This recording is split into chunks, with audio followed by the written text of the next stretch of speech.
If you're an entrepreneur and your business is not yet registered, if you're looking to grow your registered business, or you're an accomplished professional. Our Elevate program supports you with access to finance, access to markets, access to capacity building. Sign up now or refer a friend at ecobank.com/elevate. Elevate by EcoBank. A better way, a better Africa. Jar Oil. The company has filling stations across the country, and our rates are relatively cheaper than anyone else across the country. Jar Oil is the biggest producer and distributor of cement in the country with the most competitive prices in the market.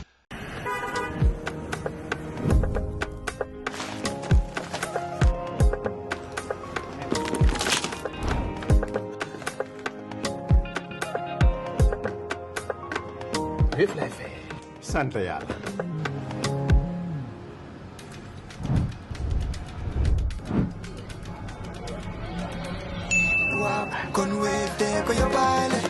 looy xaar utal Wave nga scan nga fay te nag doo ci yokku dara.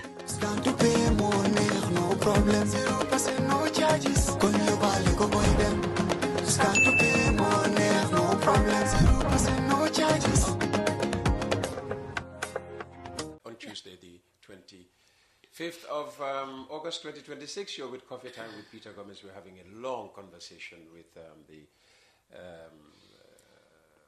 founding leader of the United Democratic Party, Alhaji Hussein Darboe. He's now also the flag bearer of Gambia First coalition. Let's talk about some of the issues the country is grappling with. Electricity, always top of any conversation. Gambians have heard promises to solve the electricity problem from successive governments. It started with Jawara, through Yaya Jammeh, up to Barrow. If you inherited NAWEC tomorrow, not even after December the 5th, what would you examine first? Generation, transmission, distribution, finances, management, what? Well, all five. All of the above. All five, because together, will really give one opportunity of redressing the situation or not being able to redress the situation. Because if all these things and you have bad management, nothing happens. And you have good management, but the distribution is a problem. You can't solve the problem. So all five of them have to be handled together and seriously. If you were asked today what you perceive to be the biggest problem of NAWEC, how would you answer the question? Well, I believe the really the biggest problem for NAWEC, I think, is generation, really. I think so. And we should really move away from use of fossil fuel and go into green energy. That is what we should do. Okay. Well, and we should, and Peter, we should encourage independent power producers, encourage them to invest in the energy sector in this country. And I would rather... And how would you encourage them? What would you offer them that would, lure them into the Gambia, attract them to the Gambia? Well, we'll give them maybe tax breaks, for which is provided for in our laws for a period of at least 5 years, so that the investments that they will be bringing in for us independent power producers, they could recoup the investment and continue really in their commercial activities without any interference. And we might want to make also that there is minimum interference with management. No managing director or no manager in NAWEC should really feel that, well, if I do this, what will the president think? against your better professional judgment. No. Because when we even talk of reforms of the public service, those are the things that we really want to make sure that happens in this country. No person would feel that, no, I am here on the favors of any politician, that I have connection, so my position is secured. But we will not only encourage independent power producers, but I think we should really look for partnerships. NAWEC we really encourage that NAWEC has partnerships with investors in the energy sector. The importation of electricity into our country is costing us a lot. Millions and millions of dollars is being spent a day in getting from Senegal, previously Car Power. We are helping those people build their own energy infrastructure and ignoring our own, the development and the rebuilding of our own energy infrastructure. This is what we will do. And of course, you cannot do this all in 1 or 2 years. But we'll then have started the realistic approach to it, and we'll have laid the foundation to it, so that by the time we leave government in 2031, electricity probably will be a thing of the past. The Gambia cannot choose its geography.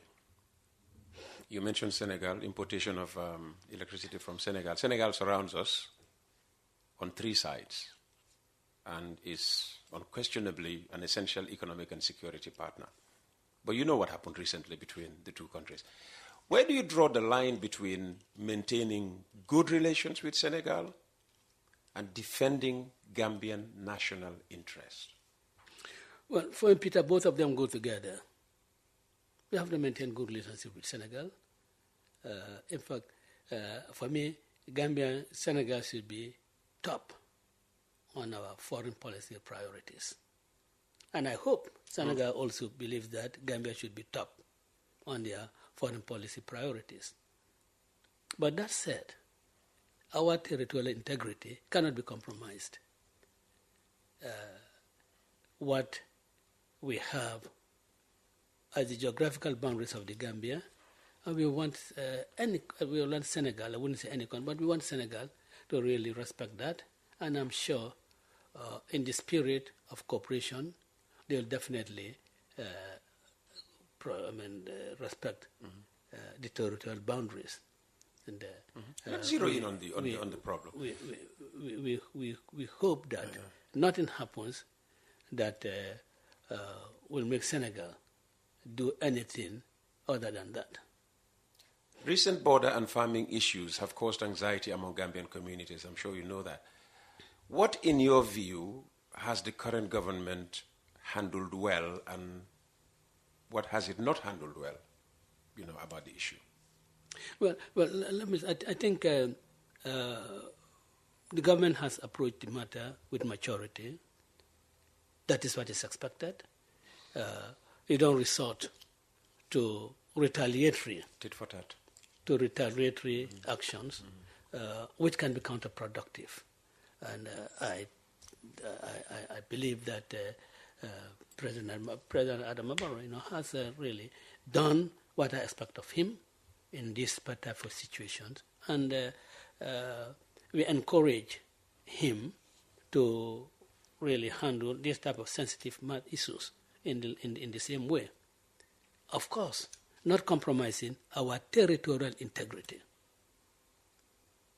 We are not saying that Gambia should take up arms or Gambia should really do the same thing, but then we must be protective of every inch of this country. We must be protective of it. Suppose you're president and negotiations with Senegal reach an impasse over an issue you consider important to Gambian citizens. What is your next step? Well, I will commit it to the international dispute resolution. I would commit it to that before any other thing. And I hope that when that is done, outcome of that will be respected by all parties. Okay, so you criticized the government for corruption, inefficiency, weak accountability. What 3 institutional changes would you make that would make it materially harder for your own government to repeat those failures? We talk a lot about corruption, talk a lot about, wastage. We talk a lot about, weak accountability or even lack of accountability. So what, 3 institutional changes would you make in the first, 100 days or in your first year to make sure that your government does not, repeat these very failures that we're criticizing and condemning? Well, institutional changes, when you say no, people might think that, it's going to change the ombudsman into something else, going to get rid of the people, an ombudsman. If it takes that, why not? If the laws are there, they are good, but they are not being implemented by the person who's supposed to implement them. Sometimes changing the person might help. The Anti-Corruption Commission will certainly make it work. So you'll establish one? No, there's already an Anti-Corruption Commission. But on paper. It's not been staffed yet. That is why I say we'll make it work. Oh, okay. We'll certainly make it work. Okay. Yeah? It will not be an Anti-Corruption Commission just in name, but in reality, performing the functions imposed on it by the National Assembly and the government of the Gambia. That is what is going to happen. You mentioned the office of the Ombudsman. Apparently, it's a very important office, but it's one of the least heard offices. Yes, probably it's not producing reports as the National Human Rights Commission does, because every year the National Human Rights Commission releases a report of its activities, what it has done, the challenges it is facing, and what it intends to do. Yeah? So maybe the Ombudsman is not just doing that, and maybe also the Gambians population, particularly those in the civil service and the public service, are not being properly informed, educated, and being aware of the functions of the Ombudsman. Probably some of the things that are happening in the public service would not happen if they take advantage of the Ombudsman, the powers of then people will be hearing about them. An employee is mistreated, in the Ministry of Finance. He goes lodges a complaint with the Ombudsman, and the matter is properly investigated and dealt with, and the public informed. Then public servants will then start taking advantage of the Ombudsman instead of in fact sometimes going to lobby for people to stand in their appearance, like what some of the stories we hear, people denied positions because of certain reasons. Complaints will be lodged with the Ombudsman. Yeah. Okay. Okay, I'm talking about people, denied positions. How would you ensure that appointments to public institutions are based on competence rather than political loyalty? Peter, for the past 30 years, that has been our grouse. That people should be man offices, not on account of their close association with the United Democratic Party or any of the stalwarts of the United Democratic Party. It must be on merit.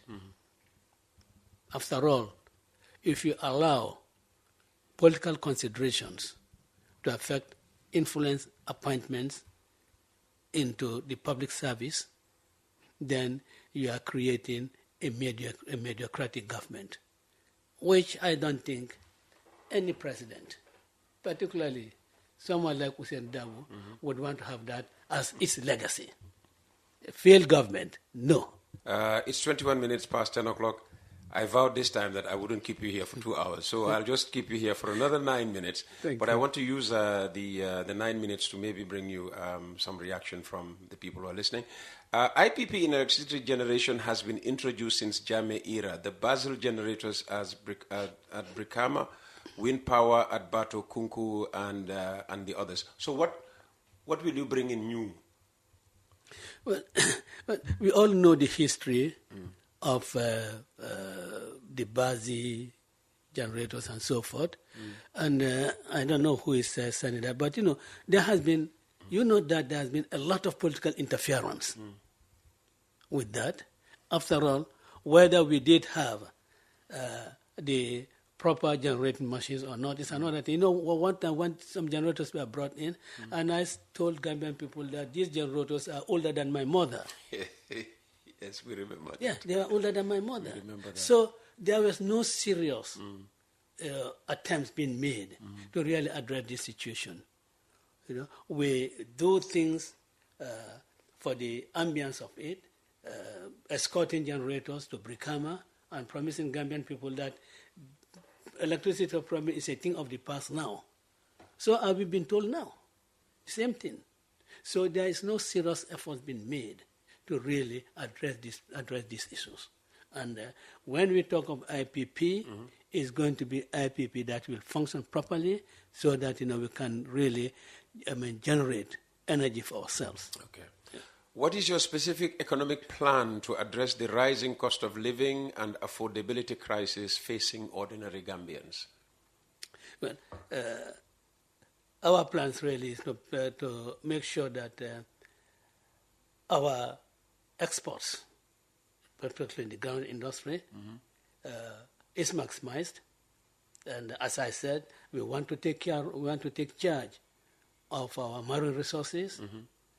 As I said, we certainly want to ensure that tourism flourishes in this country, so that when you have the economy working in those properly, in those spheres, amongst others, then all these problems will really be properly attended to. Somebody saying, please kindly ask Baba, why did he not come up with these changes when he was in government? Well, yes, a good question. At least within my portfolio, I have just told you here what I did within my portfolio. I was not Minister of Finance, but let me point out this to you, that my colleague, Amadou Sane, introduced the vehicle policy, and the proposal was adopted in the 2018 budget, and placed before the National Assembly. It was adopted. So that was a policy that the National Assembly adopted. But what happened? Some people are saying that if you implement this, we are going to lose the elections. Because you are going to lay off drivers, you are going to do that. And that would have saved us $300 million. Wow. It was going to save us $300 million. All these utility cars that ministers are using would have now been thing of the past. Because that was something that Mr. Sane thought that, look, get rid of these utility cars. Yeah. Why should my wife, or my children, be allocated vehicles to take them to school? After all, before I became minister, I could do it for my family. Why shouldn't I continue to do that? Now, these are some of the things that we did in cabinet. And of course, the expenditures were also cut down. And I don't want to say certain things, but then, we amongst ourselves joke about that, that when Amadou Sane, was looking at certain issues affecting, as you said, the household, it was not thought of that was not taken to kindly. And that's why he was moved from finance to trade. So, gentlemen, when we were there for that short period, we did what we should do, and I think it impacted well on the Gambian people. Inflation got down, interest rates got down when we were in government. And if you come in and have a full 5-year mandate, we will do more than what we did in our 1.5 year stint in the government. as I said, I don't want to keep you here beyond 10:30, but I want to come to something that goes beyond policy and politics and touches on the conduct of the election itself. You have senior people in your party making some very strong statements about December the 5th. Yankuba Darboe, chairman of Brikama Area Council and senior executive member of the UDP, has spoken in terms of the UDP accepting nothing short of victory. And more recently, your Deputy Assistant Secretary for External Affairs, Manneh, my good friend, who went through that wrong school, he has said, he's been quoted as saying, the UDP intends to announce its own presidential results before the Independent Electoral Commission does. We haven't heard you publicly distance yourself from either of these statements. So let me ask you directly, are these the positions of the UDP leadership, or are these the individual views of these two party officials? Let me start with Yankuba Darboe. Yankuba Darboe, when he said that we are not accepting anything short of victory, it's addressing our voters, that you cannot give us anything other than a victory. Oh, that's what that... Of course. Okay. Of course. Of course. He's addressing our supporters, and I will continue to tell our supporters you cannot give us anything other than victory. It's just not victory, but decisive victory. That is what we are asking our supporters for. But it's not to suggest that even if the Independent Electoral Commission says Barrow has won or Talib has won, the winner is not Ousainou Darboe, that they will not accept. We have always been responsible people in this country. We have never at any time done anything that will put this country in flame. In fact, we have always resisted that. In 2021, when it was imminent that this country was going to be on fire, I went out. Even though I had a broken femur, I struggled to go out and address the youth and appeal to them, sang to them, and ask them to go home, that we will follow the due process of the law. You cannot have a party that is composed of eminent lawyers, like Yankuba Darboe, and who resort to violence. But we say that we are not taking violence to anybody. Nobody should bring violence to us. So those linking that statement to intention to violence, look, just doing. Especially Yankuba, when he says anything, they spin it off. They spin it and want to give it a very ugly meaning. When Manneh said so, of course I endorse that. You endorse it? We are not saying that we are going to declare that Mr. Darboe has won the elections. Peter, when the results are collated for Bakau constituency, UDP wins, we jubilate. Is that not an announcement that we have won this year? But is that not an announcement? When we are jubilating, we have won this place. Is that not an announcement? Let me just say, when two by-elections that took place recently, in the Masembe ward by-elections, even before the IEC announced, there was jubilation everywhere, being posted in the social media that UDP won or Mr. X won. The same thing in Kayaf, when NPP won. They were jubilating everywhere. It's been posted all over. Are those not announcements? And when the entire results are collated, and we know that we have won, we will jubilate our headquarters and tell them that, yes, we have won. And await the official announcement of that. And nobody is going to stop us from doing that. Okay. You will jubilate. We will jubilate, and by our jubilation, that's an announcement to the world. And if anybody is fearful of that, then you better put your axe together and work hard to prevent UDP from winning. And any party that wins, I expect, will do the same thing. Will do the same even before the IEC officially declares the candidate as the winner. So if they want to be misinterpreted, give it a spin, let them do so. We are intelligent people. But I'm really dumbfounded that, people who call themselves experienced politicians do not know the difference between declaring a person as a winner and announcing. Because you can announce, and as I say, we are announcing by our actions, by our jubilations, and we'll do that. By your jubilation. Yeah, so, in effect, you are saying, or let me put it in, as direct as possible. If the IEC declares another candidate the winner on December the 5th, will Alhaji Ousainou Darboe, as flag bearer of Gambia First coalition accept that result, even if your party, the UDP, tallies differently from what the IEC declares? If the party's own tally differs from that of the IEC? No, accepting the results, I am in partnership with my alliance partners. I have to do consultations. These are that we'll have to take on our own. Okay. We have to consult with our alliance partners. And as you say, if certainly our tallies are different, we will not accept it. We'll go to court and ask the court, look at the two figures. Oh. You will not accept and no. But if the tallies are if the tallies are different, of course, you will not accept. Well, we'll certainly contest it in court, but we will not take to the streets. That much I can tell you. Okay. We'll tally it in court. Any final thoughts? Well, I want to congratulate my compatriots and. Remember, I'm continuing to pray for the Keba James, for the Sam Silas, for the Femi Peters, who, in the darkest period of this country, stood up and were counted as the people who care for this country. They have brought us to where we are today. The Solo Sandens and the Lamarons and the Krobas. The Moon and Jais are just kind of cars. I pray for them.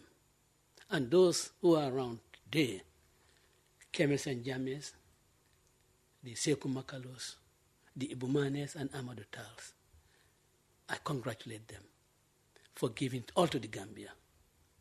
Without them, we wouldn't have been here.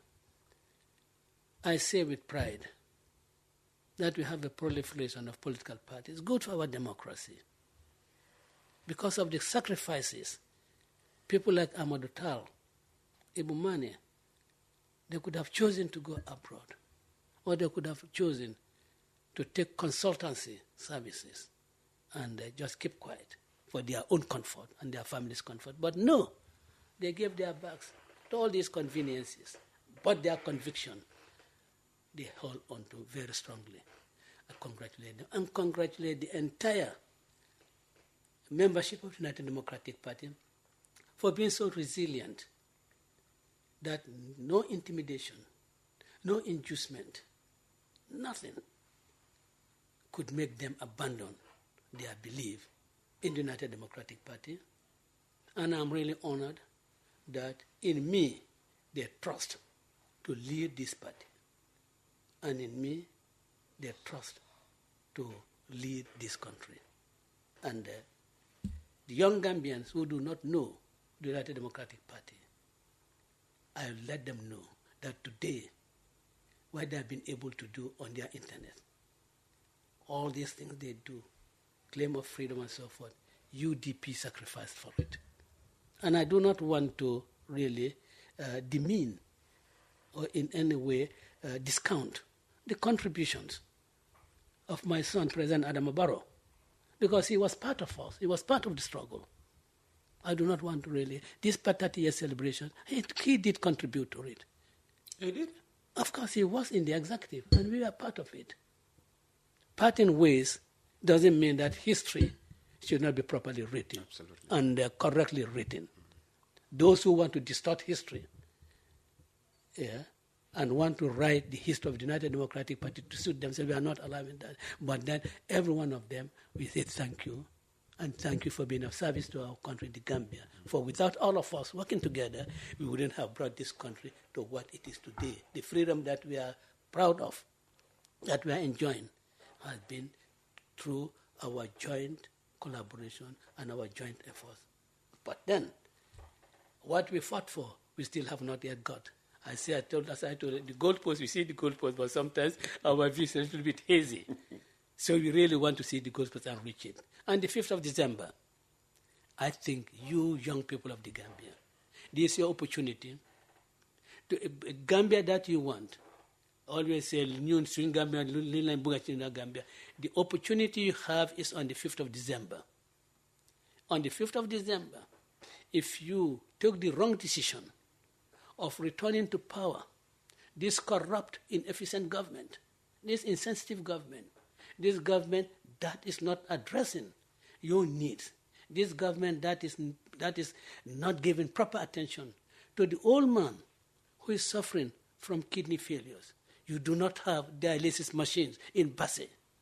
You want to return that government to power, you'll be doing a great deal of disservice, not only to yourself, but to your ailing grandmother, who needs the proper medical attention. She's not getting it. How many of you, your grandparents, go about asking for donations because they want to seek medical attention in Senegal? You must stop that. And the 5th of December is your opportunity to do so. Vote Ousainou Darboe. You know Ousainou Darboe. You know his track record.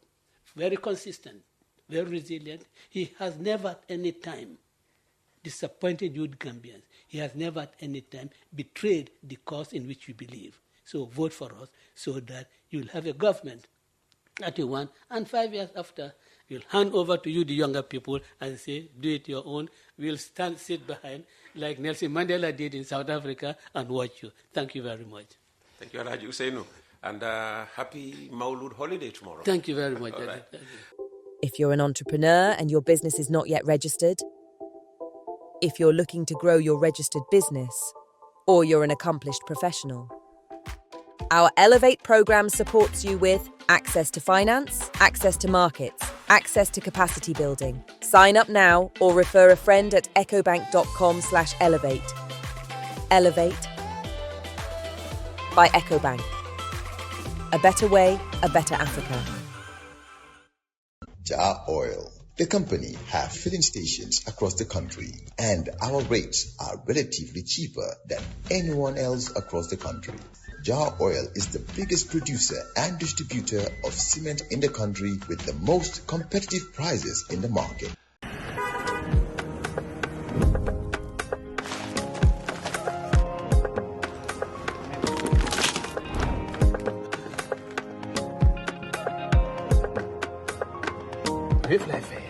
sant yàlla.